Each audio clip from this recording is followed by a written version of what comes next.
Bismillahirrahmanirrahim. Assalamualaikum warahmatullahi wabarakatuh. Alhamdulillahi rabbil alamin.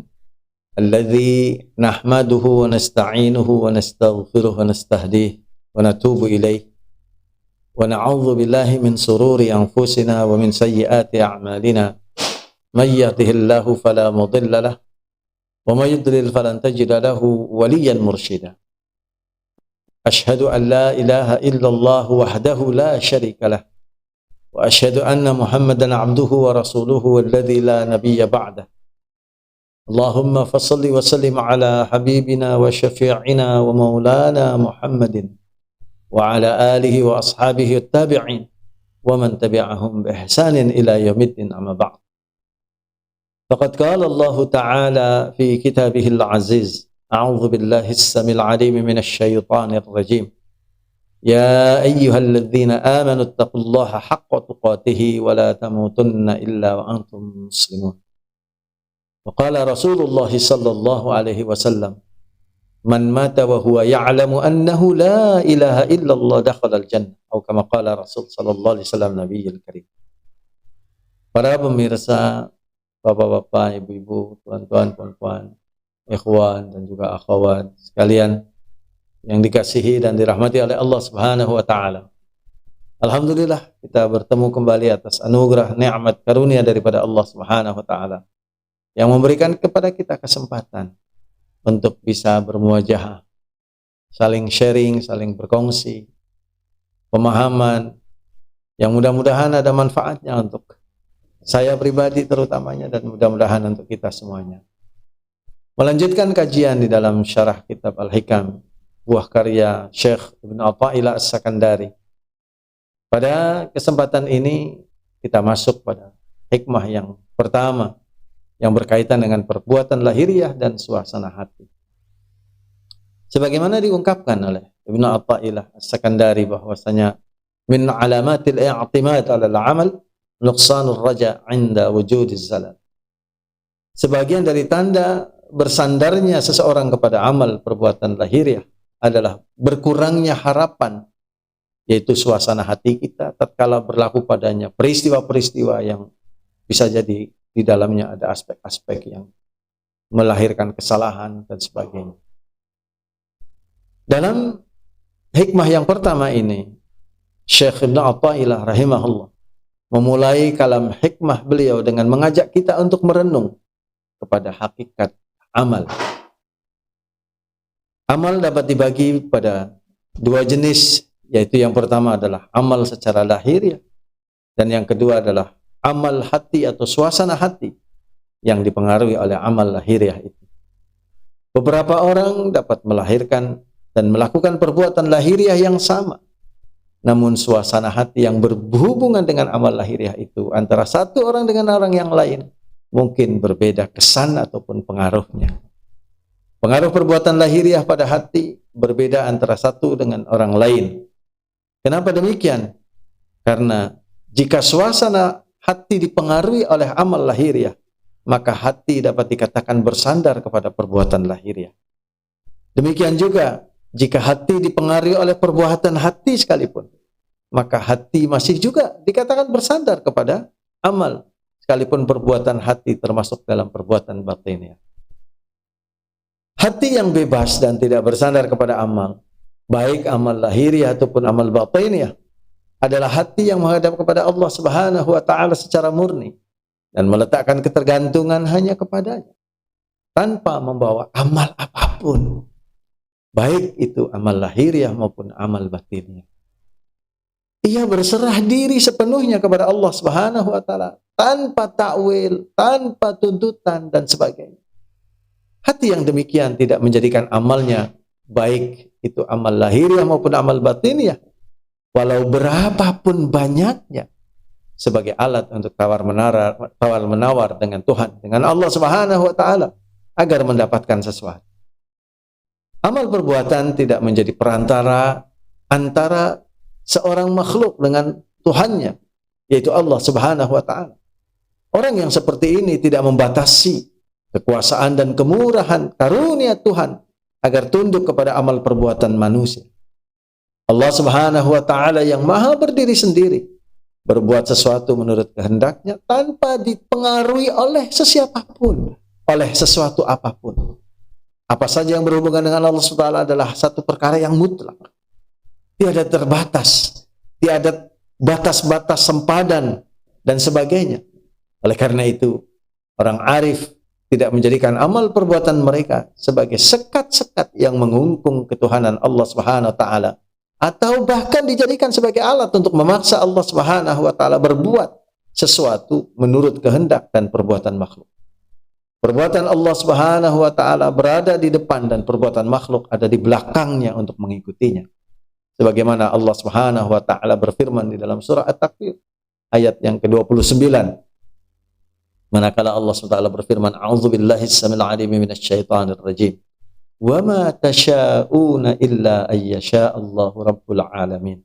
Dan kamu tidak dapat menghendaki untuk menempuh satu jalan itu kecuali apabila ia dikehendaki oleh Allah, Tuhan semesta alam. Selamanya tidak pernah terjadi Allah Subhanahu wa ta'ala mengikuti perkataan dan juga perbuatan seseorang atau sesuatu. Sebelum menjadi orang arif, hati manusia memang mempunyai hubungan yang rapat dengan amal perbuatan dirinya, baik yang lahiriah maupun yang batiniah.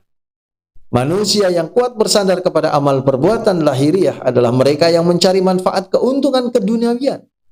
Dan mereka yang kuat bersandar kepada amal perbuatan batiniah adalah mereka yang mencari keuntungan akhirat.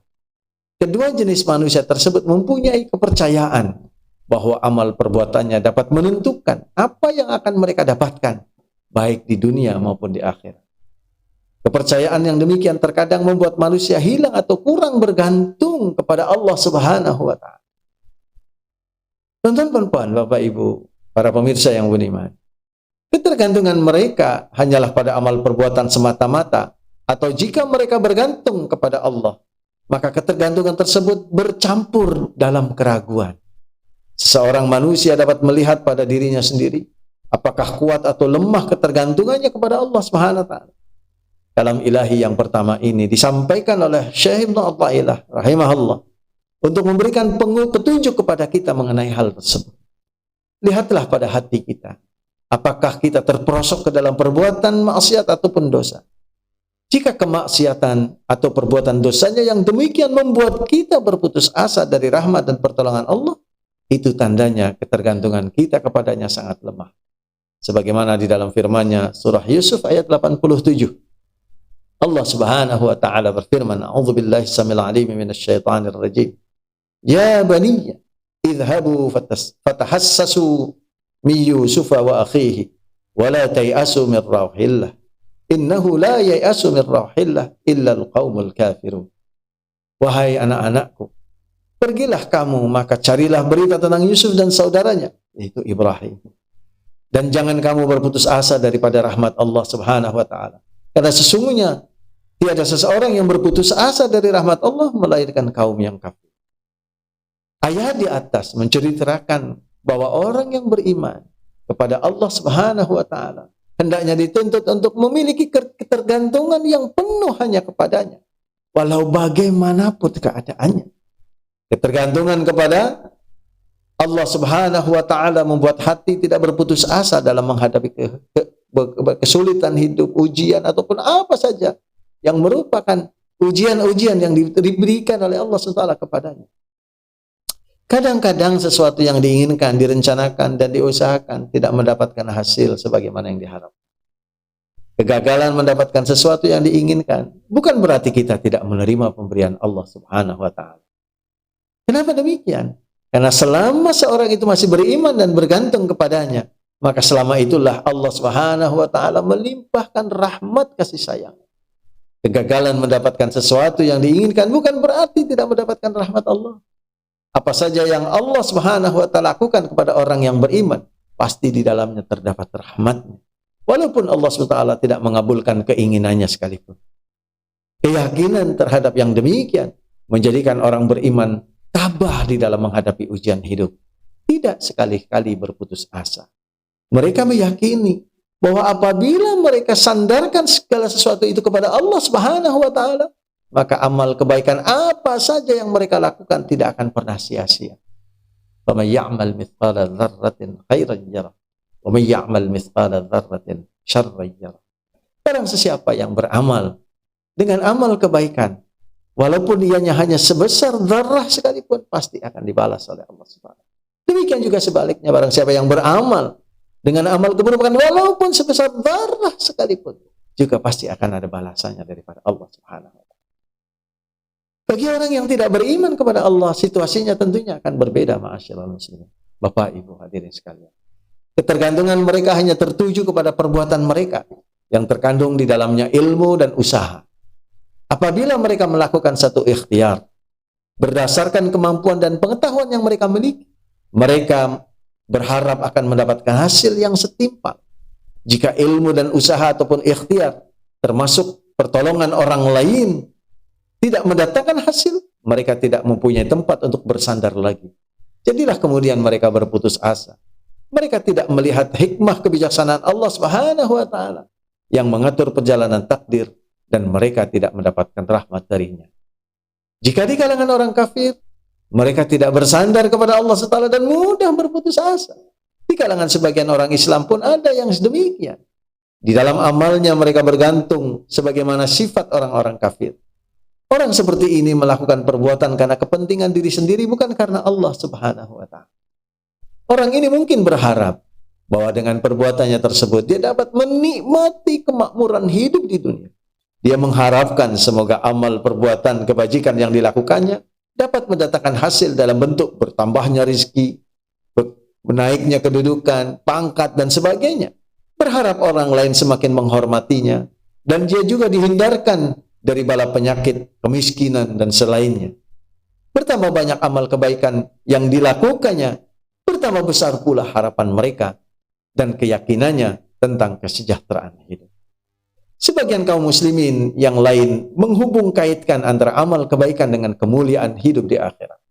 Mereka memandang amal saleh sebagai tiket untuk memasuki surga dan juga untuk menjauhkan dirinya dari azab api neraka. Mereka masih menyandarkan sesuatu pada makhluk, baik berupa amal perbuatan maupun surga. Kejiwaan orang yang bersandar kepada amal perbuatannya adalah sangat lemah. Terutama kejiwaan mereka yang mencari keuntungan duniawi dengan amal perbuatan mereka. Mereka tidak tahan di dalam menempuh ujian. Mereka mengharapkan perjalanan hidup mereka senantiasa nyaman dan segala-galanya dapat berjalan menurut yang mereka rencanakan. Apabila sesuatu yang di luar jangkauan mereka, cepat panik dan gelisah. Bala bencana membuat mereka merasa bahwa mereka manusia yang paling malang di atas muka bumi ini. Bila mereka berhasil mendapatkan suatu kebaikan, mereka merasakan kebaikan itu disebabkan kepandaian dan kemampuan mereka sendiri. Mereka mudah menjadi ego serta suka menyombongkan diri. Allah Subhanahu wa ta'ala mengingatkan di dalam firman-Nya, A'udzubillahi minasyaitonir rajim. Wa minan nasi man ya'budullaha 'ala harfin. Fa in asabahu khairun yatma'anna bih, wa in asabathu fitnatun inqalaba 'ala wajhihi khasira ad-dunya wal akhirah wa dzalika huwal khusranul mubin. Dan di antara manusia ada yang menyembah Allah Subhanahu wa ta'ala dengan berada di tepi-tepi daripada ajaran itu. Mereka tidak berada di tengah-tengahnya, tidak berada pada intinya. Maka sikap mereka jika mendapatkan kebajikan, mereka merasa tenang dengan keadaan itu. Dan jika dia ditimpa oleh satu bencana, berbaliklah ia ke belakang, lari daripada Allah Subhanahu wa ta'ala. Rugilah ia di dunia dan akhirat. Yang demikian adalah sesuatu kerugian yang nyata. Di dalam ayat lain, ma'asyiral muslimin, Bapak, Ibu, hadirin sekalian yang dirahmati Allah. Di dalam surah Al-Qasas ayat 78, Allah Subhanahu wa ta'ala mengingatkan kita. Qala innama utituhu ala ilmin 'indi. Awalam ya'lam anna Allah qad ahlaka min qablihi min al-qurun man huwa ashaddu minhu quwwatan wa aktsaru jam'a. Sadaqallahul 'azim. Kisah tentang Qarun, ketika Qarun berkata, sesungguhnya aku hanya diberi harta yang luar biasa ini karena ilmu yang ada padaku. Dan apakah ia tidak mengetahui bahwasanya Allah sungguh telah membinasakan umat-umat yang sebelumnya yang lebih kuat dan lebih hebat daripadanya. Dan juga mereka itu lebih banyak mengumpulkan harta. Ma'asyiral muslimin, tuan-tuan, puan-puan, Bapak, Ibu, ikhwan, juga akhwat. Ketika rohani seseorang itu bertambah teguh, dia akan melihat bahwa perbuatan amalnya sebagai jalan baginya untuk mendekatkan diri kepada Allah SWT. Hatinya tidak lagi cenderung kepada keuntungan duniawi dan ukhrawi, tetapi dia berharap agar mendapatkan karunia Allah SWT seperti terbukanya hijab-hijab yang menutupi dirinya. Orang ini merasakan bahwa amal perbuatan yang membawa kepada Tuhan, dia sering menghubung kaitkan hasil usahanya dalam ruang kejiwaan dengan amal yang banyak, seperti zikir, melaksanakan sholat sunnah, berpuasa, dan lain sebagainya. Bila tertinggal melakukan satu amal yang biasa mereka lakukan, atau bila mereka tergelincir melakukan kesalahan dan dosa, maka mereka merasa dijauhkan oleh Tuhan. Inilah orang yang berada pada tahap permulaan dalam mendekatkan diri dengan Tuhan melalui amal tariqat tasawuf. Ma'asyiral muslimin, Bapak Ibu, tuan-tuan, puan, ikhwan juga akhwat sekalian. Jadi, di dalam kehidupan ada golongan yang bersandar kepada amal semata-mata, dan juga ada golongan yang bersandar kepada Tuhan melalui amal. Kedua golongan tersebut masih termasuk ke dalam golongan orang yang berpegang kepada manfaat amal dalam mendapatkan sesuatu.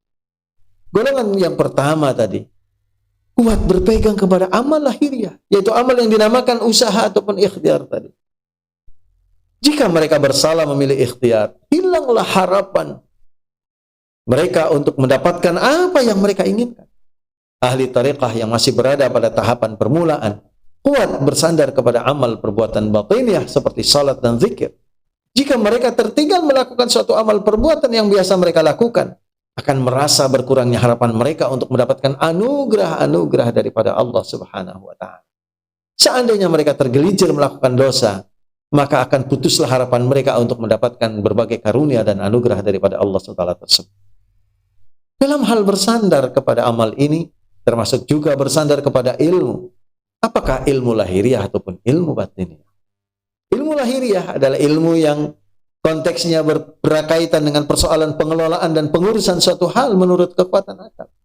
Sedangkan ilmu batiniah adalah ilmu yang menggunakan kekuatan jiwa untuk mengungkapkan keinginan, di mana termasuk menggunakan ayat-ayat Al-Quran dan doa-doa.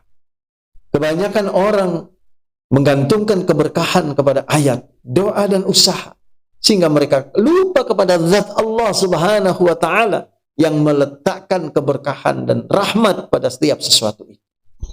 Selanjutnya, seandainya Allah Subhanahu wa Ta'ala mengizinkan, kejiwaan seseorang akan meningkat pada maqam yang lebih tinggi. Nyata di dalam hatinya maksud kalimat la haula wala quwwata illa billah. Tiada daya dan upaya kecuali datang dari Allah Subhanahu wa Ta'ala. Juga ungkapan sebagaimana difirmankan oleh Allah di dalam surah As-Saffat ayat yang ke-96. Manakala Allah Subhanahu wa Ta'ala berfirman, a'udzu billahi samil alim minasyaitonir rajim. Wallahu khalaqakum wa ma ta'malun. Dan Allah lah yang menciptakan kamu dan apa-apa yang kamu perbuat itu. Orang yang berada di dalam maqam ini tidak melihat kepada amalnya walaupun banyak amal telah dilakukan. Namun hatinya tetap melihat bahwa semua perbuatan yang mereka lakukan itu semata-mata adalah karunia daripada Allah Subhanahu wa Ta'ala. Jika bukan karena taufik dan hidayah daripada Allah SWT, tentu tidak ada amal kebaikan yang dapat dilakukannya. Sebagaimana firman-Nya, falamma ra'ahu mustaqirran 'indahu qala hadza min fadli rabbi liyabluwani an ashkuru aw akfur wa man syakara fa innama yashkuru li nafsihi wa man kafara fa inna rabbi ghaniyyun karim.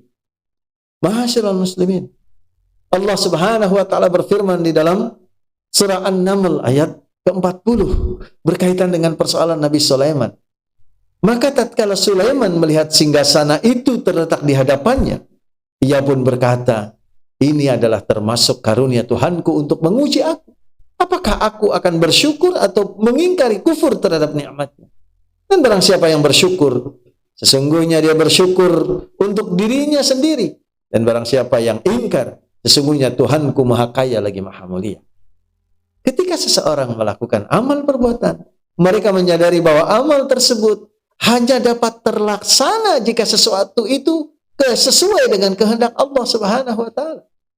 Oleh karena itu, terlaksana suatu amal menunjukkan adanya limpahan karunia Allah kepada dirinya, sehingga amal perbuatan tersebut dapat terlaksana dengan baik. Begitu juga dengan amal perbuatan ibadah. Tidak ada seorang pun yang terdorong untuk dapat beramal dengan amal ibadah, terutama amal ibadah yang berdasarkan juga ilmu yang benar sesuai dengan sunnah Rasul sallallahu alaihi wasallam, kecuali semua dorongan-dorongan itu datang daripada Allah Subhanahu wa taala, sehingga dia mengikuti kehendak dan ketentuannya. Allah mengingatkan di dalam surah Al-Insan ayat 30 dan juga 31, manakala Allah berfirman, a'udzubillahi minasyaitonir rajim, wa ma tasyauna illa ayyasha Allah, innallaha kana aliman hakima, yudkhilu man yasha'u fi rahmatihi wadh-dhalimina 'adda lahum 'adzaban alima. Yang bermaksud, dan tiadalah kamu berkemampuan melakukan suatu perkara melainkan dengan cara yang dikehendaki oleh Allah Subhanahu wa taala. Sesungguhnya Allah adalah zat yang maha mengetahui lagi maha bijaksana mengatur segala perkara yang dikehendaki. Dia memasukkan siapa yang dikehendakinya menurut aturan yang ditetapkannya ke dalam rahmatnya. Dengan ditetapkannya dia masuk ke dalam surganya. Dan bagi orang yang zalim, dia menyediakan untuk mereka azab siksa yang pedih luar biasa sakitnya. Oleh karena itu, ma'asyiral muslimin, mereka menyadari bahwa amal perbuatan seseorang tidak menjadi jaminan orang tersebut masuk ke dalam surga Allah Subhanahu wa taala. Sebagaimana firman-Nya, wa kullu insanin alzamnahu ta'irah fi 'unuqihi wa nukhriju lahu yaumal qiyamati kitaban yalqahu mansyura. Dan tiap-tiap manusia itu telah kami tetapkan amal perbuatannya sebagaimana tetapnya kalungnya pada lehernya. Dan kami keluarkan baginya pada hari kiamat sebuah kitab yang dijumpainya terbuka. Demikian juga dalam sabdanya baginda Rasulullah sallallahu alaihi wasallam bersabda, la yudkhila ahadan 'amaluhu al-jannah. Qalu wala anta ya Rasulullah? Qala la wala ana illa ayaghammadani Allah bi fadlin wa rahmatin fasaddidu wa qaribu wala yatamannayanna ahadukumul maut imma muhsinan fala'allahu ayyazdada khaira wa imma musian fala'allahu ayasta'tib. Sebagaimana diriwayatkan oleh baginda Rasulullah sallallahu alaihi wasallam, yang artinya beramallah kalian setepat dan secermat mungkin, sebab ketahuilah bahwa amal salah seorang di antara kalian tidak menjamin akan memasukkannya ke dalam surga. Para sahabat kemudian bertanya kepada baginda, lalu bagaimana dengan amal Tuhan wahai Rasulullah? Baginda Rasul SAW menjawab, amal aku juga demikian. Hanya saja Allah meliputiku dengan ampunan dan kasih sayangnya. Oleh karena itu berlaku luruslah kalian dan bertaqarrublah. Dan jangan salah seorang di antara kalian mengharapkan kematian. Sebab apa? Sebab jika dia orang baik, semoga saja bisa menambah amal kebaikannya.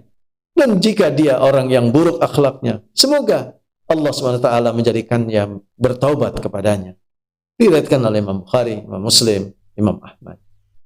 Di dalam riwayat lain, baginda Rasulullah SAW bersabda, la yanji'a ahadan minkum amaluhu. Qala rajulun wala iyyaka ya Rasulullah. Qala wala iyyaya illa ayaghammadani Allahu minhu birahmatin walakin saddidu. Tidak seorang pun di antara kalian yang akan diselamatkan oleh amal perbuatan. Maka seorang lelaki bertanya kepada Rasulullah, apakah amal Tuhan juga tidak wahai Rasulullah? Baginda Rasulullah sallallahu alaihi wasallam menjawab, aku juga tidak. Hanya saja Allah melimpahkan rahmatnya kepadaku. Tetaplah kalian berusaha dalam beramal dengan berkata yang benar. Sebagaimana diriwayatkan oleh Imam Muslim. Segala-gala yang ada di alam semesta ini adalah karunia Allah SWT dan menjadi miliknya. Orang tersebut melihat adanya takdir yang telah ditentukan oleh Allah dan tidak terlihat olehnya adanya campur tangan dari perbuatan makhluk, termasuk perbuatan dirinya sendiri. Maqam ini dinamakan sebagai maqam arifin, yaitu orang yang telah mengenal Allah Subhanahu wa taala.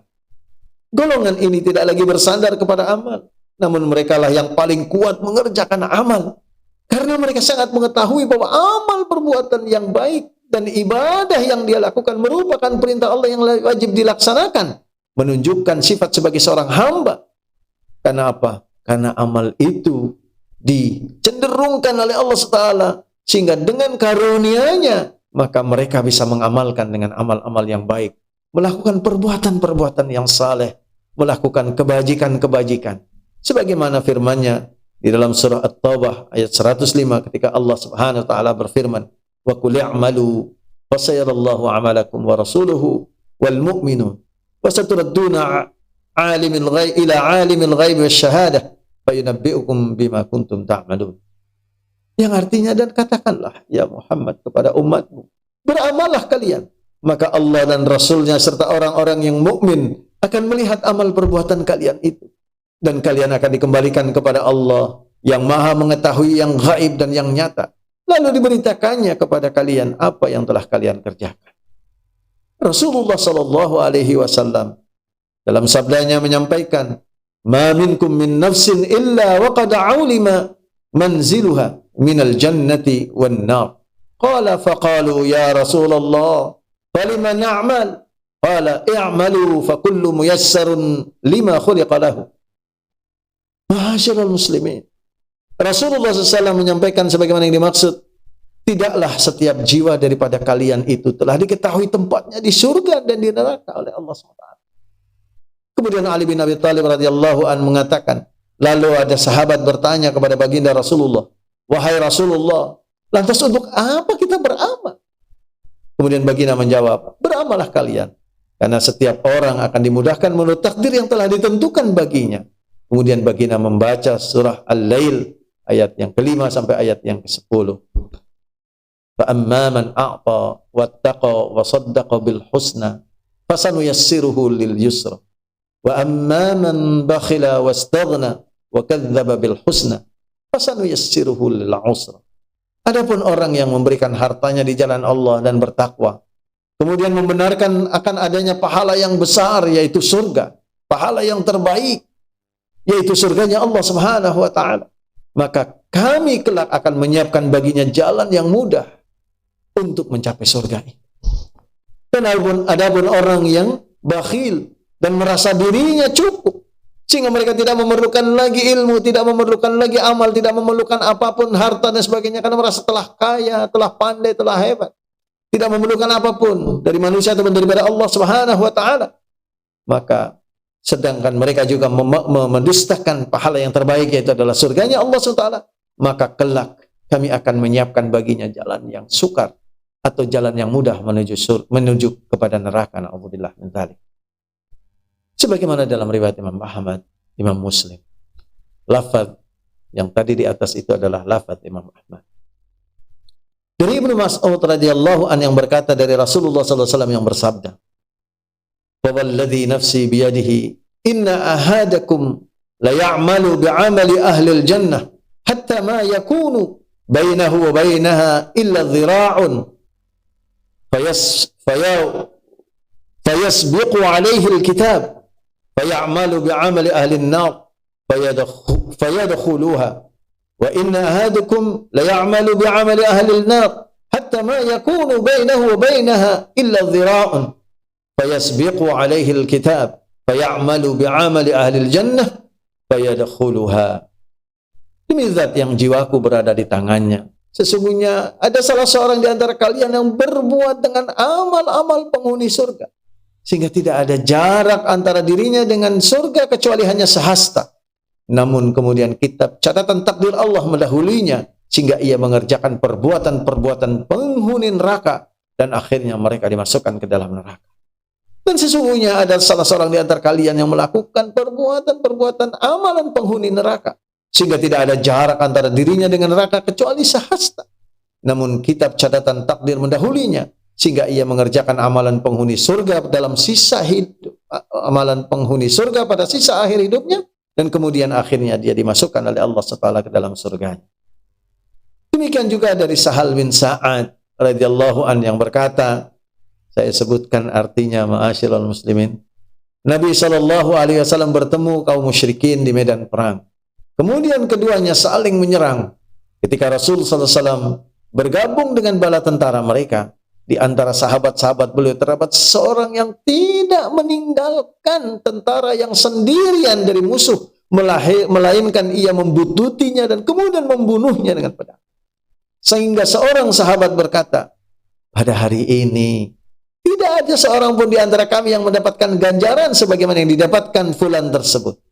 Rasulullah sallallahu alaihi wasallam bersabda, ia termasuk penghuni neraka. Seseorang dari kaumnya kemudian berkata, aku adalah sahabat yang akan menemaninya. Lantas Sahal berkata, orang kedua tersebut mengikuti orang yang pertama, si fulan tadi. Apabila dia berhenti, orang itu pun berhenti. Apabila dia bergegas, maka dia pun bergegas mengikutinya untuk mempersamai dan mengikutinya. Kemudian Sahal melanjutkan, akhirnya orang tersebut ditemukan dalam keadaan terluka parah sehingga berharap cepat mati. Oleh karena itu dia meletakkan pedangnya di atas tanah, sedang ujung pedang berada di antara kedua buah dadanya. Kemudian dia memukulkan pedangnya dan dia bunuh diri dengannya. Orang kedua tersebut menemui baginda Rasulullah SAW berkata, aku bersaksi bahwa engkau adalah utusan Allah. Baginda Rasul SAW bertanya, kenapa engkau berkata begitu? Ia menceritakan kejadian tersebut kepada baginda. Kemudian baginda Rasul SAW bersabda, sesungguhnya seseorang betul-betul mengamalkan perbuatan-perbuatan penghuni surga seperti apa yang diperlihatkan kepada manusia. Padahal ia termasuk golongan penghuni neraka. Sesungguhnya seorang pasti mengamalkan amal-amal penghuni neraka sebagaimana yang diperlihatkan kepada manusia. Padahal ia termasuk penghuni surga. Imam Bukhari menambahkan di dalam riwayatnya bahwa Nabi SAW bersabda, sesungguhnya seluruh amal perbuatan itu ditentukan dengan penutupannya. Diriwayatkan oleh Imam Bukhari dan juga Imam Muslim. Ma'asyiral muslimin. Orang yang berada di dalam derajat ini, yaitu para arifin, akan beramal dengan sungguh-sungguh dan melaksanakan yang terbaik. Karena mereka memahami bahwa amal yang mereka lakukan merupakan karunia daripada Allah SWT yang patut disyukuri. Dan juga perintah yang nantinya akan dipertanggungjawabkan di hadapan Allah SWT di pada masyarakat. Orang yang masuk ke dalam lautan takdir, ridha dengan apa yang ditentukan oleh Allah SWT. Hatinya senantiasa tenang, tidak berduka cita jika kehilangan atau karena kehilangan sesuatu. Mereka tidak melihat makhluk sebagai penyebab atau yang memberikan pengaruh terhadap sesuatu, kecuali hanya karena adanya ketetapan dan kehendak Allah Subhanahu wa taala semata. Di awal perjalanan menuju Allah, seseorang akan rajin melakukan menurut tuntutan syariat. Dia melihat amal perbuatannya sebagai kendaraan yang dapat membawanya untuk mendekatkan diri bertakarub kepada Allah SWT. Semakin rajin dia beramal, semakin besar harapannya untuk berhasil dalam perjalanannya. Apabila dia sudah mencapai pada satu tahap, pandangan mata hatinya terhadap amal akan mulai berubah. Dia tidak lagi melihat amal perbuatannya sebagai alat atau penyebab. Pandangannya beralih kepada karunia Allah Subhanahu wa taala. Dia melihat semua amal perbuatannya merupakan karunia Allah kepadanya, dan kedekatannya dengan Allah SWT juga merupakan karunia. Karena amal-amal perbuatan dilakukan oleh anggota tubuh ciptaan manusia. Karena Allah yang menciptakan manusia, maka Allah yang paling tahu bagaimana menggerakkan urat-urat, bagaimana menjadikan peredaran darah itu lancar, bagaimana sampai kepada serabut otot dan juga saluran-saluran darah bisa bekerja dengan baik. Oleh karena itu mereka menganggap bahwa semua ini adalah karunia Allah SWT. Sebab apa? Kalau satu saja saluran darah rambut yang ada di otak kemudian dipecahkan oleh Allah SWT, maka bisa berlaku kelumpuhan yang tidak mampu bergerak, tidak mampu berbuat, tidak mampu bekerja. Ma'asyiral muslimin rahimakumullah, Bapak Ibu hadirin sekalian yang dirahmati dan dikasihi oleh Allah. Inilah realita. Oleh karena itu, selanjutnya ketika terbuka hijab yang menutupi dirinya tadi, dan kemudian dia mengenal dirinya serta mengenal Tuhannya dengan baik, dia mengenal dan juga mengetahui bahwa dirinya adalah manusia yang lemah, manusia yang tidak memiliki apa-apa, manusia yang hina, manusia yang jahil, manusia yang kekurangan dan fakir. Sedangkan di sisi lain, Allah Subhanahu wa taala adalah maha kaya, maha berkuasa, maha gagah, maha sempurna, maha suci, maha mulia, maha agung. Sehingga dengan demikian, kelebihan-kelebihan, keagungan-keagungan, kesempurnaan-kesempurnaan Allah SWT tidak setara dengan siapa. Laisa kamitslihi syai'un wa huwas samiul basir. Tidak ada sesiapa pun yang mampu setara dengan Allah Subhanahu wa taala apapun. Karena Allah adalah khalik dan yang lain adalah makhluk. Jika seseorang sudah mengenal dirinya dan mengenal Tuhannya dengan baik, maka pandangan mata hatinya tertuju kepada ketentuan dan juga kehendak Allah SWT yang meliputi segala sesuatu di dalam alam semesta ini. Jadilah dia seorang yang arif, mengenal diri dan juga mengenal Tuhannya, yang senantiasa memandang kepada Allah SWT, kemudian dia berserah diri kepadanya, bergantung dan berhajat kepadanya. Dia hanyalah hamba yang fakir, dia tidak memiliki daya dan kekuatan kecuali semua itu datang dari penciptanya, itu Allah SWT. Sebagaimana firman Allah di dalam surah Al-Ahzab ayat 36. Wa ma kana lil mu'minin wala mu'minatin idza qala Allahu wa rasuluhu amran ay yakuna lahumul khiyaratu min amrihi. Wa may ya'sillaha wa rasulahu faqad dhalla dhalalan mubina. Dan tidaklah patut bagi mukmin lelaki dan juga mukminah perempuan yang apabila Allah dan Rasulnya telah menetapkan satu ketetapan, akan ada bagi mereka pilihan yang lain tentang urusan mereka. Dan barang siapa mendurhakai Allah dan Rasulnya, sungguh dia telah sesat dengan kesesatan yang nyata.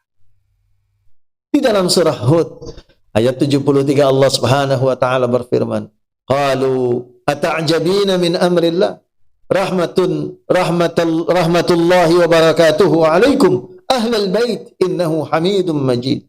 Para malaikat itu berkata, apakah kamu heran tentang ketentuan Allah? Itu adalah rahmat Allah dan keberkatannya dicurahkan atas kamu, wahai ahlul bait. Sesungguhnya Allah maha terpuji lagi maha pemurah. Dan kemudian di dalam surah Al-Hijr ayat yang ke-24 Allah SWT berfirman, "Walaqad 'alimnal mustaqdimin minkum walaqad 'alimnal mustakhirin." Dan sesungguhnya kami telah mengetahui orang-orang yang terdahulu daripada kamu, dan sesungguhnya kami mengetahui pula orang-orang yang terkemudian daripada kamu. Ma'asyiral muslimin, Bapak Ibu hadirin sekalian, para pemirsa budiman, demikianlah hikmah yang begitu dalam untuk menjelaskan kepada kita bagaimana orang yang masih bergantung kepada amal dan bagaimana kemudian mereka berjalan menuju kepada Allah SWT sampai menghilangkan diri, karena sesungguhnya semua ini adalah ketentuan Allah Subhanahu wa taala. Innallaha ala kulli syai'in qadir. Sesungguhnya Allah Subhanahu wa taala mengatur segala urusan yang ada di dunia ini. Wallahu a'lam bissawab. Aqulu qouli hadza astaghfirullahu li wa lakum. Billahi taufiq wal hidayah wa afu minkum. Assalamualaikum warahmatullahi wabarakatuh.